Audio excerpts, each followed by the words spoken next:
Putin misalnya, atau melihat misalnya dari di Amerika juga demikian, Joe Biden atau siapa, itu sama aja. Berarti ini berkaitan juga dengan timing gitu ya, berarti ya Mas Gun ya, lebih ke sananya ya, begitu ya.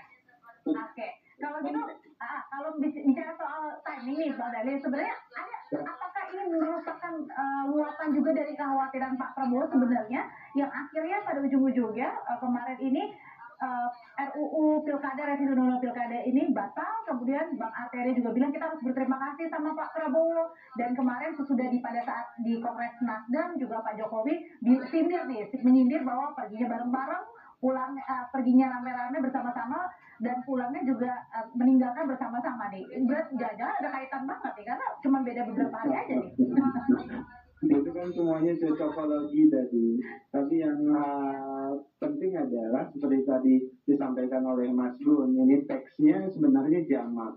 Artinya dalam setiap momentum ketika kita bicara tentang politik dan kekuasaan, praktek haus jabatan, berburu jabatan, menghalalkan segala cara, kemudian melibatkan pihak eksternal dan sebagainya, itu adalah sesuatu yang memang jangan pernah dan tidak boleh terjadi. Nah, itu yang kemudian diingatkan oleh Pak Prabowo. Nah, kebetulan itu di forum Kongres Partai Amanat Nasional, di mana Partai Amanat Nasional dalam catatan kaki Pak Prabowo dalam pidato tersebut adalah partai yang sangat loyal terhadap Pak Prabowo, karena 3 kali Pilpres Partai Amanat Nasional selalu bersama dengan Pak Prabowo, dan di narasi pidato yang disampaikan oleh Pak Prabowo juga bicara tentang loyalitas dalam politik. Nah, artinya apa? Artinya sebenarnya ini teks yang biasa saja, jamak, dan ini adalah pengingat Pak Prabowo kepada seluruh politisi yang hadir pada kongres tersebut. Jadi tidak secara spesifik timingnya, kemudian kebetulan momentumnya banyak, momentum-momentumnya kemudian saling mengkaitkan dari peristiwa. Tapi dengan demo besar-besaran kemarin di depan gedung DPR itu juga kemudian menjadi pengingat betul bagi seorang Pak Prabowo bahwa harus balik ke masyarakat yang harus diuntungkan pada saat itu. Pertama kan sederhana, Pak Prabowo itu sikapnya adalah sikap konstitusional. Artinya kalau kemudian keputusan MK harus dipatuhi, maka itu adalah sikap konstitusional.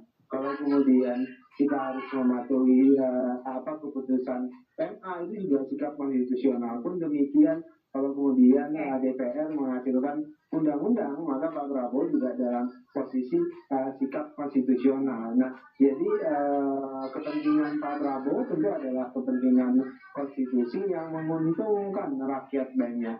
Posisi Pak Prabowo pada itu, dan saya pikir posisi yang sama itu ditunjukkan juga oleh Pak Jokowi.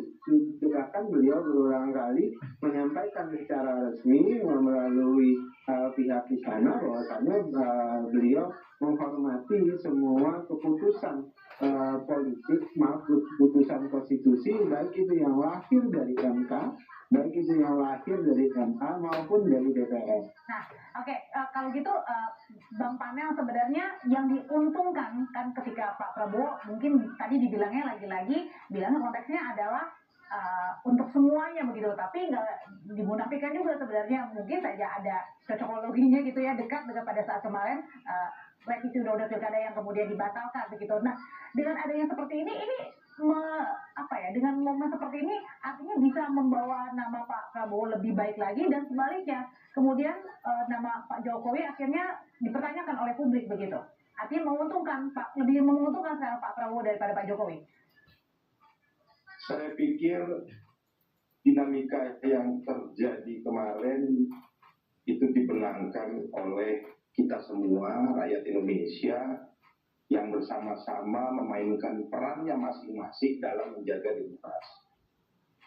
Ya, Pak Jokowi juga saya pikir posisinya clear, ya, dalam posisi itu dia menghormati setiap keputusan konstitusi yang dibuat oleh berbagai lembaga.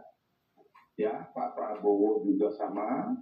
Lalu teman-teman mahasiswa yang berdemonstrasi juga sedang memainkan perannya dalam menjaga demokrasi. difasilitasi dan diakomodasi setiap tuntutan-tuntutannya oleh teman-teman di parlemen sana yang cukup akomodatif. Jadi saya pikir ini kemenangan kita semua, kemenangan kita dalam menjaga demokrasi, dan sama-sama mari kita song-song pilkada serentak ke depan sehingga bisa menghasilkan pemimpin-pemimpin yang pro-rakyat. Oke. Seperti itu. Dan terakhir saya pikir apa yang dilakukan oleh Pak Jokowi 10 tahun juga sangat luar biasa bagi bangsa ini dan akan terus luar luar biasa lagi oleh pemerintahan terpilih Prabowo Gibran sehingga estafet menuju Indonesia Emas bisa tercapai dengan baik. Dan itu harapan kita semua. Oke, kalau hubungan keduanya ini lagi-lagi dibilangnya baik-baik saja, Mas Gun-Gun. Tapi juga kita melihat ya pernyataan juga dari sindiran Pak Jokowi bahwa perginya rame-rame, kemudian juga tapi pergi meninggalkannya juga rame-rame. Belum juga Pak Surya kemarin juga bilang nih, ini apa namanya, ada yang mencoba mengutak-atik tambahan undang-undang, mensiasati undang-undang, tidak ada satu partai atau satu kelompok yang mampu menyelesaikan sendiri. Nah ini bukannya benar-benar kelihatan jelas nih bahwa jangan-jangan juga ada drama perang di dalamnya di Kim Plus sendiri dengan yang mempunyai Kim Plus nih. Nah, ini pernyataan itu kan selalu punya intensi ya, atau kontekstualitas dari satu pernyataan politik. Kalau kemudian membaca sekuen, ya tentu kemudian akan muncul yang disebut dan ruang interpretasi. Bagi saya tidak ada politik itu bersifat linier, selalu bersifat resiprokal, timbal balik. Jadi aksi-reaksi, stimulus respons. Jadi tidak ada jaminan juga bahwa kepaduan hubungan itu akan kemudian bisa terus menguat tanpa ada trigger dari masing-masing tokoh yang kemudian melakukan pola hubungan politik. Dan dalam konteks ini Pak Jokowi dan Pak Prabowo ya. Jadi akan sangat ditentukan oleh dua faktor. Pertama, isu dinamis ya. Isu dinamisnya apa? Apakah kemudian terfasilitasi atau ada jembatan untuk tetap membangun komunikasi efektif di antara dua sosok ini. Kemudian yang kedua, ada nggak political game yang berubah gitu. Dan biasanya konteks dinamis itu berpadu erat dengan political game yang kemudian muncul. Nah, memitigasi political game dari ragam kekuatan, terutama pasca tidak berada di puncak hierarki otoritas, itu adalah satu ujian besar bagi keberlanjutan pola hubungan Jokowi dan Pak Prabowo. Dan political game itu yang tidak terlihat ya dari luar ya, gitu ya. Tidak hanya terdiskusikan di ruang publik, ini kan banyak wilayah elit yang kemudian selalu punya kepentingannya sendiri-sendiri dalam skema dan strateginya sendiri-sendiri. Oke, baik, sudah ditangkap untuk pandangannya Mas Gun-Gun. Terima kasih untuk pandangannya Mas Gun-Gun Herianto. Bang Daniel terima kasih, Bang Panel terima kasih. Selamat malam. Selamat malam. Usai jeda tetap bersama kami di Sapa Indonesia Malam. Restu Ketua Umum